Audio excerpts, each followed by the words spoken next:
liderato, kaharian na ano, mga kababayan, ito maganda to, yo. Ang kaharian kung ilarawan si Senate President Alan Peter Cayetano. Kita nyo mga kababayan, tingnan nyo kung paano sabihin dito at barag-baragi si Alan Peter Cayetano.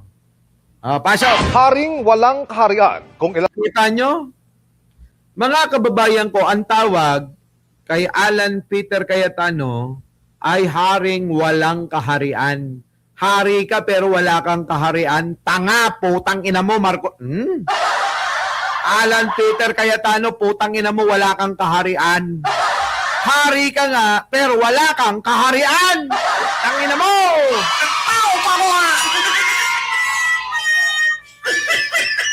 Diba? Diba mga kababayan? Hari ka nga, wala ka namang kaharian. Pemi Busto. Diba? Ito na. Oy, Summer. Oy, mag-like naman kayo. Mga lumang-luma na kayong nandito. Nakakalimutan nyo lagi mag-like. Palit kaya tayo. Kayo na lang ang bumunganga. At ako na lang yung magla-like, ano. Eto na. Pasok. Tapusin na natin to. Isa na lang to eh. Sige, isa na lang ito. Pasok. haring walang kaharian kung ilarawan si Senate President Alan Peter Cayetano ng isang dating Senate President kung 11 majority senators lamang ang makakalahok sa mga sesyon. Nako. Sabi pa ng isang minority senator, 2 nasa mayorya ang posibleng lumipat sa kanilang hanay. Ayan na nga mga kababayan ang kinakaban ni sino to? Ni Cayetano. Kinakabahan si Cayetano kasi mga kababayan, mayroon hong 2 na kanyang kasama sa ngayong existing na mayorya. Sila yung kampo nila Cayetano, nila Bongo, nila Loren Legarda at nila Villanueva, nila Jinggoy Estrada na bawasan na nga ng 2. So ilan na lang natira? 11 na lang sila. Ngayon mababawasan pa ng 2. Mukhang 9 na lang matitira. Pag yan nabawasan pa ng 2, nako, sigurado Sara, impeach ka. Diba mga kababayan? Kasi alam ko naman na wala rin tiwala naman ang kampo ni Sara sa inyo eh. Sa inyo, sa mayorya, wala rin naman tiwala eh. Kaya nga hinahanda nila si Baste, di ba? Na kung sakali na ma-impeach si Sara Duterte, ang mangyayari, si Baste ang ipapalit. Diba? Nako, mga kababayan, ito na. Pakinggan natin. Nagbabalik si Sandra Aguinaldo. Hanggang sa darating na Miyerkules lang ang sesyon ng Senado bago ito mag-adjourn sinidye.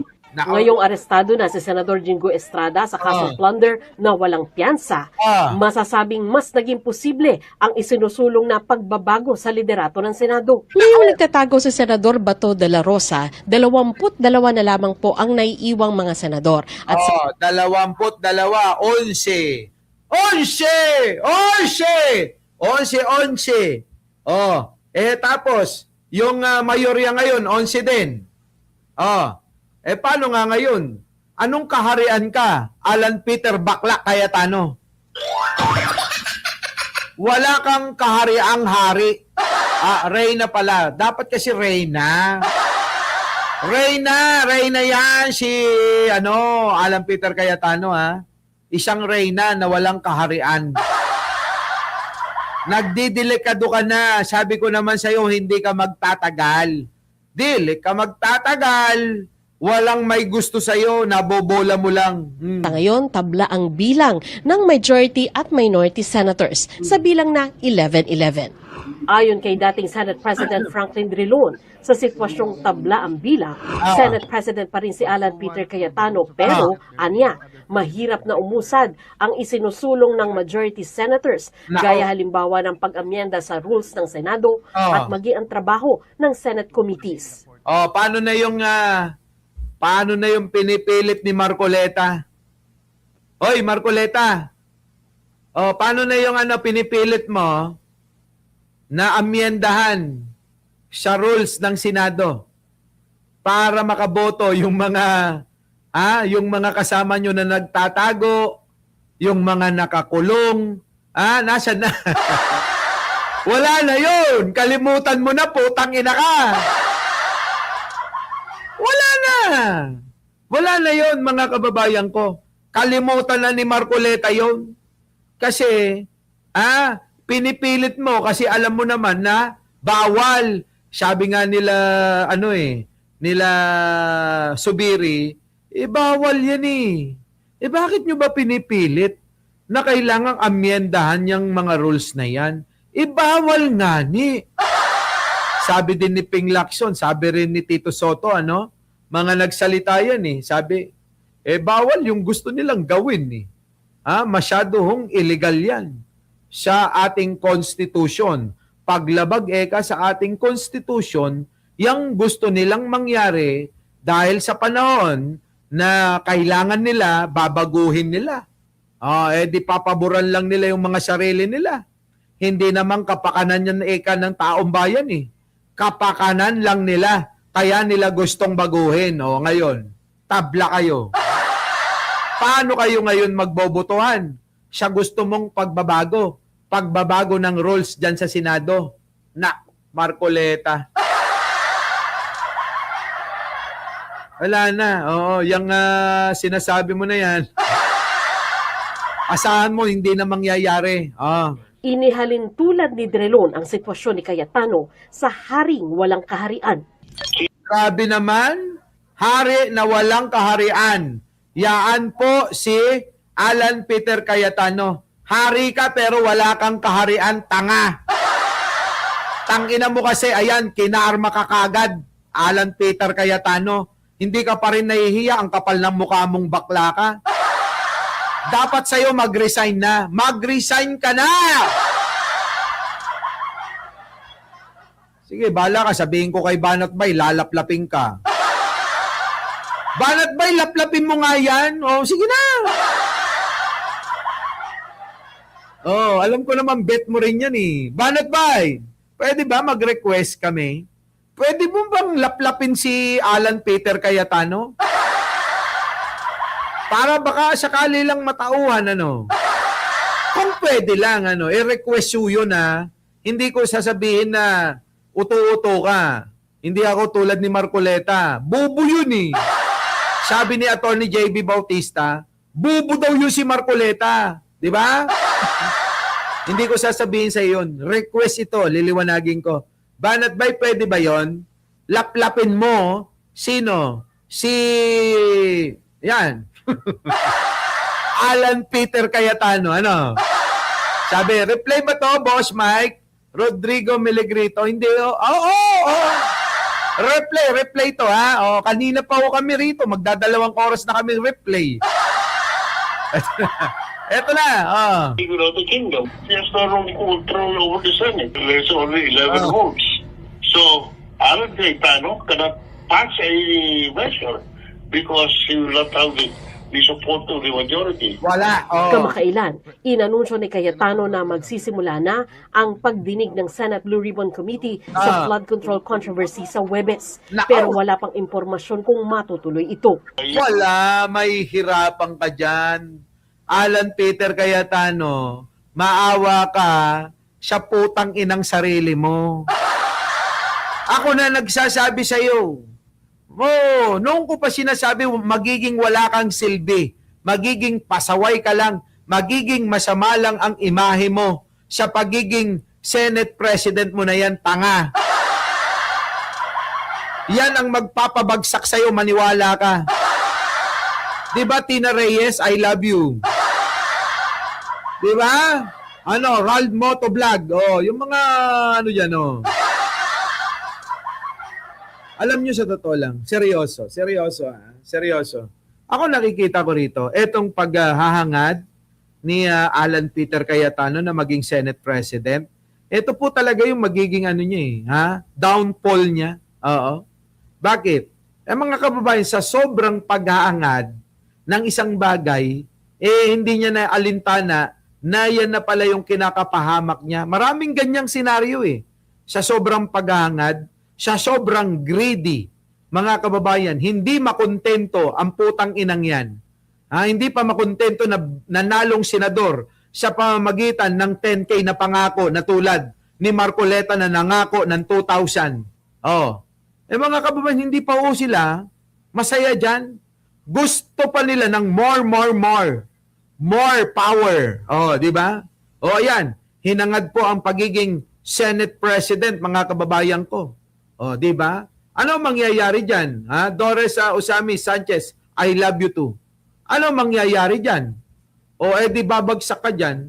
Nakikita ng tao, di ba Lynn Mariano ano? Oh, di ba Tina Reyes ano? JC Peñarobia.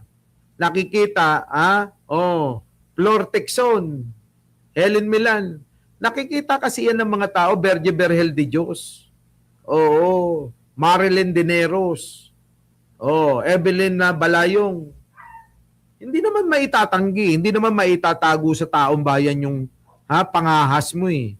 Nangangahas ka lagi, nangangahas ka ng nangangahas, nag-aambisyon ka ng nag-aambisyon, putang ina mo. Ano nangyayari? Nadadamay ang taong bayan.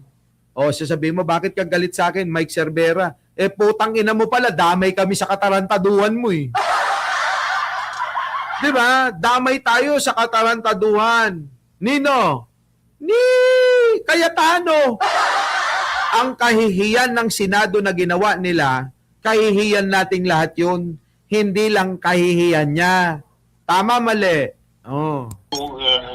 Reorganization of committees, hindi mo magalaw kasi walang majority. Walang majority. Kahit na anong committee dyan ng pagbuto-butohan mo, wala. Hindi mo magagalaw yan. Kung nais ng minorya na makuha ang liderato, kailangan pa rin nila ng karagdagang 2 senador. Nako. Sabi ni Senador Raffy Tulfo, meron naman umanong posibleng lumipat. Nako, patay na. Delikado, mga kababayan. Meron daw hong lilipat na 2. Kung pagmamasdan nyo yung demeanor ng mga senador na sa majority at that time yung mangyari kaguluhan, merong ilan doon na hindi happy. Yung mga kilos nila, yung demeanor nila, parang hindi sila sang-ayon sa mga pangyari. Yun yung... Ibig sabihin, mga kababayan, ito yung sinasabi ko. Marami talaga na mga napipilitan lang sa pamumuno ni Cayetano. Hindi naman talaga sila masaya sa ginagawa nila. Alam nila na may mali talaga. Kaya lang wala silang magawa. Kaya ang pinaka-the best na ginagawa nila, manahimik. Yung makita mo siya muka na dismayado. Dismayado sa mga nangyayari, mga kababayan. Sa ginagawa at pamumuno ni Cayetano. Di ba? Dismayado sila. Yung bang kala nyo, yung buong mayorya, akala nyo ba sila'y masaya? Sa nangyayari na ganyan, nagiging kasangkapan sila. Putang ina nyo! Nagiging kasangkapan kayo sa mga ganyang gawaing masama? Diba? Kukonsintihin nyo si Alan Peter Cayetano? Anong klase kayo, mga uto-uto kayo, mga putang ina nyong mga senador kayo? Wala kayong pagkakaiba na talaga. 2 maaaring lumipat. Inaasahang May 2 pa raw na gustong lumipat. Nako, ay maaaring lumipat. May 2 daw na maaaring lumipat. Saan? Sa minorya. Nako, di sila na magiging majority. Lakayin muli sa plenaryo ang pag-amyenda sa Senate rules para payagan ang mga senador na makadalo sa sesyon online. Desedido naman ang minorya na harangin ito sa paniwalang para ito sa benepisyo ng mga senador na nagtatago o kaya ay makukulong. Kita niyo mga kababayan ko? Tama. Tapakinggan muna natin si Raffy Tulfo, Senator Raffy Tulfo. Dapat pagdebatehan namin the whole day today. We have to debate on it. Kaso, pag halimbawa, hindi na naman nila susundin yung patakaran na yan, mag-walk out ulit kami. Wala na. Mag-walk out ulit daw sila, mga kababayan. Kapag hindi pa rin nila na re-resolve yan, pinipilit talaga nila kasi na baguhin. Etong putang ina kasi si Marcoletang bobo eh. Yung sabi ni, yung sabi ni JB, si Boss JB, ayan Nagyayabang doon sa Senado na siya na raw ang pinakamagaling na abogado sa balat ng Pilipinas. Bobo nga. Di ba? Kitang-kita mo, bobo na abogado. Kung hindi ka ba naman bobot kalahati, inilusot mo yung sarili mo, yung katawan mo doon sa Comelec. Pero isinilid mo sa buslo yung katawan mo sa plunder. Ano ang mas mahirap doon sa dalawang yon? Pagka na-plunder ka, Marcoleta, wala ka na naman bail. So, ilan na naman yan? Pwedeng magtatago ka ba? Kamukha ni Bato? O ikaw ba'y bibigyan rin ni Secretary John Vic ng Option. Diba? O, so bobo nga. O, si Marcoleta, mga kababayan, na nagpipilit na baguhin ang rules ng Senado. At sabi nga daw po ni Attorney JB Bautista, bobo nga raw si Marcoleta. Sabi ni, narinig nyo naman, sabi ni JB Bautista, bobo daw itong matanda na si Marcoleta na naka-apply away ang piluka. Grabe, matindi, mga kababayan ng mga banatan, ano? Marami pa sana akong tatalakayin, pero mamaya na lang ho. Magpahinga muna tayo, mga kababayan, ha? 2 oras na tayong nagla-live. Pegador, wala kang kawala. Pegador, kayo ay maganda. Pegador, galit sa masama.